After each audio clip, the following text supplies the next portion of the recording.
कहानी की शुरुआत में हमें एक स्कूल का सीन दिखाया जाता है जहां एडी नाम का एक लड़का स्कूल के डिटेंशन रूम में जा रहा होता है। दरअसल डिटेंशन रूम में उन लोगों को भेजा जाता है जो स्कूल के नियमों का पालन नहीं करते। डिटेंशन रूम में पहुंचते ही वो अपनी क्लासमेट जेनेट को उसके बॉयफ्रेंड ब्रेड के साथ किस करता हुआ देखता है। हालांकि एडी भी जेनेट को पसंद करता था लेकिन उसने आज तक उसे नहीं बताया था। अभी हम देखते हैं कि ब्रेड एडी को परेशान करने लगता है लेकिन वहाँ एडी उससे कुछ नहीं कहता। ये देख जेनेट को भी बहुत ज्यादा बुरा लगता है क्योंकि कहीं न कहीं वो भी एडी को पसंद करती थी। खैर अब वहाँ एस भी आ जाता है और अपने फ्रेंड जिमी के पास जाकर बैठ जाता है। तभी वहाँ पर बिलो नाम की एक लड़की आ जाती है और एडी को डिटेंशन रूम में देखकर बहुत ज्यादा हैरान हो जाती है और एडी से उसका डिटेंशन रूम में आने का कारण पूछने लगती है क्योंकि वो जानती थी कि एडी एक सीधा साधा लड़का है। इसके बाद उनकी टीचर भी उनके रूम में आती है और एडी अपनी टीचर से रिक्वेस्ट करता है कि वो किसी को भी एडी के डिटेंशन रूम में आने के बारे में ना बताए। इधर ऐसे एक लड़के के पास जाता है। तभी वो लड़का उसे अपने हाथ पर लगी चोट दिखाता है और उसे बताता है कि उस स्कूल के एक स्टूडेंट की वजह से उसे वो चोट लगी है। उसके हाथ पर हुए घाव को देखकर एस बहुत ज्यादा घबरा जाता है और अपनी टीचर को उसके बारे में बताने लगता है। लेकिन इससे पहले कि वो उसकी कोई हेल्प कर पाते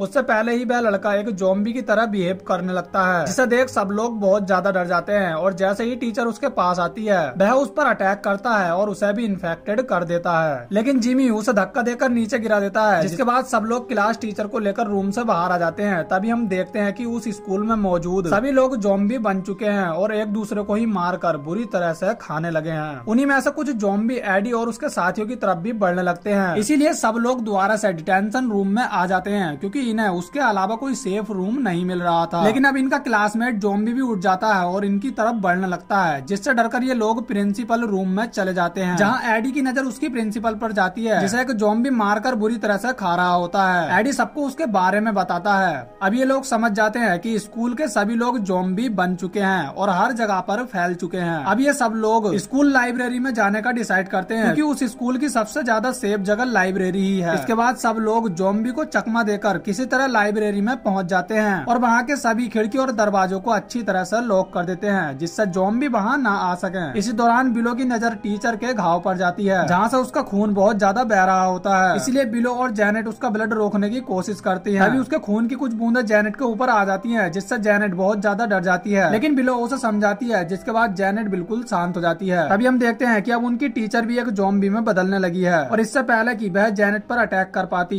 तभी ब्रेड वहां आकर उसकी जान बचा लेता है। अब बाकी लोग टीचर को चारों तरफ से पकड़ लेते हैं जिससे वो किसी पर भी अटैक ना कर सके और एडी उन्हें बताता है कि हमें टीचर को मारना होगा क्योंकि ज़ॉम्बी को रोकने का सिर्फ यही एक तरीका है। हालांकि पहले तो सब लोग टीचर को मारने से मना करते हैं लेकिन अंत में ऐसे एक बड़ी सी छुरी से टीचर की गर्दन को काट देता है जिससे उसकी वहीं पर मौत हो जाती है। लेकिन उसका सर अभी भी जिंदा था क्योंकि इनमें से किसी को भी ये नहीं पता था ज़ॉम्बी को उसके सर पर अटैक करके ही मारा जा सकता है। खैर अब सब लोग लाइब्रेरी में एक बुक को ढूंढने लगते हैं जिससे कि ये लोग जान सकें कि ज़ॉम्बी को पूरी तरह से कैसे खत्म किया जा सकता है। इसी बीच एक ज़ॉम्बी जिमी पर अटैक करके उसे बुरी तरह से घायल कर देता है लेकिन ब्रैड किसी तरह उस ज़ॉम्बी को मार देता है। अब जिमी को घायल देख ब्रैड को बहुत ज्यादा दुख होता है और वो जिमी को ज़ॉम्बी बनने से रोकने के लिए उसके घाव को एक ब्लेड से काटने लगता है क्योंकि उसे लगता है कि ऐसा करने से वो जिमी को ज़ॉम्बी बनने से रोक सकता है। जबकि ऐसा कुछ भी नहीं था। इससे पहले कि जिमी भी एक ज़ॉम्बी बन जाए ये सब लोग डिसाइड करते हैं कि ये उसे लाइब्रेरी के बाहर छोड़ देंगे या फिर खुद एक दूसरी सेफ जगह पर चले जाएंगे। लेकिन ब्रेड उन्हें ऐसा करने से मना करता है क्योंकि जिमी उसका सबसे अच्छा बेस्ट फ्रेंड था। अब इनकी ये बात है जिमी भी सुन रहा होता है और वो नहीं चाहता कि ज़ॉम्बी बनने के बाद वह अपने ही लोगों पर अटैक करे। इसीलिए वह खिड़की से नीचे कूद जाता है जिसके बाद वहाँ बहुत सारे ज़ॉम्बी आ जाते हैं और उसे पूरी तरह मारकर खाने लगते हैं। खैर इसके बाद हम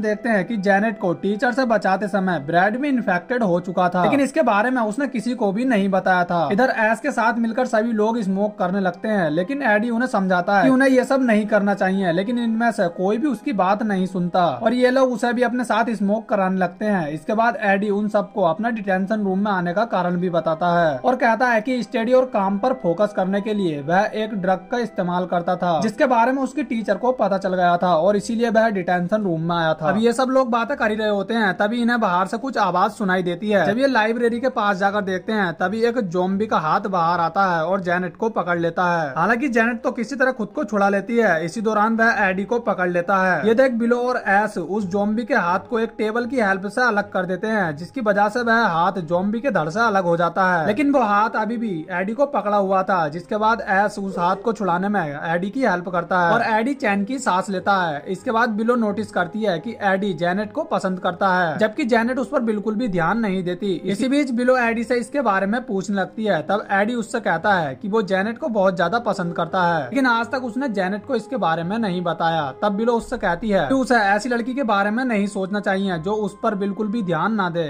इसके बाद बिलो एडी को बताती है कि वह एडी को बहुत ज्यादा पसंद करती है, जिस बात से एडी बहुत ज्यादा खुश हो जाता है। तभी हम देखते हैं कि एस को बाथरूम जाने की नीड होती है, जिसके लिए वह सबसे बाहर जाने के लिए रिक्वेस्ट करने लगता है, लेकिन बिलो और एडी उसे बाहर जाने से मना करते हैं क्योंकि इससे उन सबकी जान खतरे में आ सकती है। लेकिन एस के बहुत ज्यादा रिक्वेस्ट करने पर ये लोग वेंटिलेटर के रास्ते बाथरूम जाने का डिसाइड करते हैं, लेकिन जेनेट इनके साथ जाने से मना करती है और एडी को भी अपने पास रुकने के लिए कहती है, क्योंकि एडी उसे बहुत ज्यादा पसंद करता था, इसीलिए वह उसके पास रुक जाता है। यह देख बिलो को बहुत ज्यादा जलेस होती है। इसके बाद बिलो, एस और ब्रेड वेंटिलेटर के रास्ते बाथरूम जाने लगते हैं। तभी उन्हें वहाँ एक ज़ॉम्बी चूहा दिखाई देता है, जिससे डरकर ये लोग वेंटिलेटर से नीचे कूद जाते हैं। लेकिन इस दौरान एस का ड्रग और सिगरेट वेंटिलेटर में ही गिर गया था और वो जैसे ही उन्हें लेने के लिए वेंटिलेटर के अंदर जाता है, तभी वह ज़ॉम्बी चूहा उस पर अटैक करके उसे मार देता है। अब उसके शोर की वजह से वहाँ बहुत सारे ज़ॉम्बी आ जाते हैं और बिलो और ब्रेड पर अटैक करने लगते हैं, लेकिन वो लोग किसी तरह अपनी जान बचाकर वहाँ से लाइब्रेरी की तरफ भागने लगते हैं। दूसरी तरफ एडी जेनेट को अपनी फीलिंग्स बताता है, जिसके बाद जेनेट उससे कहती है कि वो भी उसे पसंद करती है, लेकिन वो नहीं चाहती कि उसके फ्रेंड एडी को लेकर उसका मजाक उड़ाए, और इसीलिए उसने भी एडी को इसके बारे में नहीं बताया था। इसके बाद एडी और जेनेट एक दूसरे को किस करने लगते हैं। तभी वहाँ पर बिलो और ब्रेड आ जाते हैं और उन्हें दरवाजा खोलने के लिए कहते हैं। इसके बाद एडी उन्हें अंदर आने में हेल्प करता है और दरवाजे को अच्छी तरह से लॉक कर देता है, जिससे ज़ॉम्बी अंदर ना आ सके। तभी हम देखते हैं कि इन्फेक्टेड होने की वजह से अब ब्रेड भी एक ज़ॉम्बी में बदलने लगा है, जिसे देख जेनेट बहुत ज्यादा डर जाती है और एडी को लेकर एक दूसरे रूम में चली जाती है, क्योंकि उसे लगता है कि अब वह सभी लोग भी मारे जाएंगे। इसीलिए मरने से पहले वह एडी के साथ अपनी आखिरी इच्छा पूरी करना चाहती है। लेकिन बिलो वहाँ आ जाती है और उनसे कहती है कि ब्रेड की हालत अब और भी ज्यादा बिगड़ती जा रही है और हमें उसकी हेल्प करनी चाहिए। इसके बाद ये जैसे ही ब्रेड के पास वापस आते हैं, तब तक ब्रेड पूरी तरह एक ज़ॉम्बी बन चुका होता है और जेनेट पर अटैक करने की कोशिश करता है। इसी दौरान रूम के बाहर बहुत सारे ज़ॉम्बी आने लगते हैं। तब बिलो और एडी उन्हें अंदर आने से रोकते हैं और जेनेट से ब्रेड को मारने के लिए कहते हैं, क्योंकि उनके पास ब्रेड से बचने के लिए कोई दूसरा रास्ता नहीं था। इसके बाद जेनेट ब्रेड पर अटैक करके उसे विंडो से नीचे गिरा देती है।